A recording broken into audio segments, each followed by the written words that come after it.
Welcome to Guide Guru. We hope this video helps. You start by confirming the analytics property and the measurement ID. This ties events to reports. Once done, decide whether you're tracking a plain external link, a downloadable file, or a UTM-tagged campaign link because the method differs. Make sure you have access to your site code or Google Tag Manager. Without access, you cannot deploy listeners.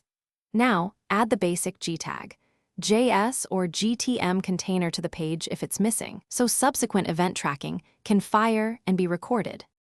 Now implement the actual tracking. If you use G tag, JS, attach an on-click event sending event category, event action, and event label. This gives clear data. If you use Google Tag Manager, create a click trigger scope to links or specific classes, then build a tag that sends an event to analytics. Also add click URL, click text, and link classes as variables in GTM so you capture context. Then publish your container or deploy the updated script. Without publishing, finish by validating your setup in Analytics Real-Time and Debug View. Watch for the event name and parameters you sent.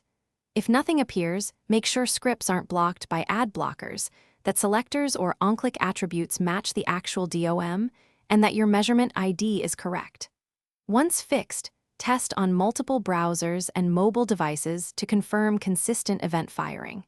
If events still fail, fall back to a simple on-click G-tag call on the link to isolate GTM configuration issues. Thanks for watching. Consider subscribing if we helped you today.